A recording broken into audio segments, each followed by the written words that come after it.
พื่อเสริมขยายสายผูกพันหัวมือภายใต้ขอบการหัวมือ2ฝ่ายระหว่างองค์การกวดสอบแห่งรัฐสาธารณรัฐประชาธิปไตยประชาชนลาวกับสำนักงานกวดสอบแห่งชาติมองโกลีในระหว่างวันที่8ถึงวันที่12มิถุนายน2026คณะผู้แทนองค์การกวดสอบแห่งรัฐสาธารณรัฐประชาธิปไตยประชาชนลาวได้เยี่ยมยามและเฮ็ดเวียกอยู่ที่มองโกลี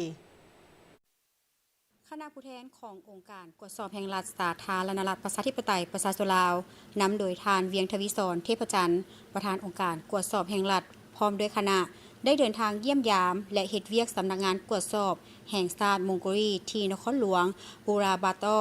ประเทศมองโกลีโดยการต้อนรับจากทานมาร์กไนซูเลนซันดักประธานสำนักงานกวดสอบแห่งชาติมองโกลีพร้อมด้วยคณะการพบปะสองฝ่ายครั้งนี้เป็นขีดหมายสำคัญในการสืบต่อเสริมขยายสายพัวพันหัวมือภายใต้บทบันทึกว่าด้วยการหัวมือสองฝ่ายเซ็นร่วมกันในปี 2025แนใส่สุกยูซวยเหลือและสนับสนุนกันและกันเพื่อพัฒนาคะแนนการกวดสอบแห่งรัฐของสองประเทศให้ก้าวหน้า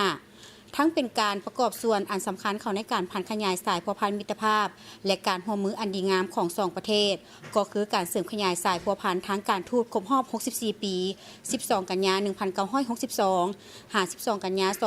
2026พร้อมนั้นได้มีกล่องประชุมพบปะสองฝ่ายระหว่างคณะผู้แทนองค์การกวดสอบแห่งรัฐสาธารณรัฐประชาธิปไตยประชาชนลาวและคณะผู้แทนสำนักงานกวดสอบแห่งชาติมองโกลีโดยได้ปรึกษาหารือเวียกงานสองฝ่ายได้แจ้งเกี่ยวกับสภาพการพัฒนาเศรษฐกิจสังคมและการเคลื่อนไหวที่พ้นเด่นของเวียกงานกวดสอบระยะผ่านมาและทิศทางแผนการในต่อหน้าโดยสืบต่อจัดกล่องประชุมและการเยี่ยมยามทางการในระดับการนำเพื่อสุขยูการแลกเปลี่ยนบทเรียนและประสบการณ์ร่วมกันในของเขตเวียกงานการกวดสอบภาครัฐให้เป็นปกติ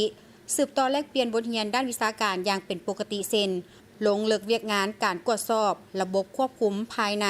ของเป้าหมายกวดสอบการติดตามการแก้ไขผลการกวดสอบและเวียกงานรับประกันคุณภาพผลการกวดสอบผลการจัดตั้งปฏิบัติการปรับปรุงกฎหมายเนื่องจากองค์การกวดสอบแห่งรัฐมีแผนปรับปรุงกฎหมายว่าด้วยการกวดสอบแห่งรัฐในปี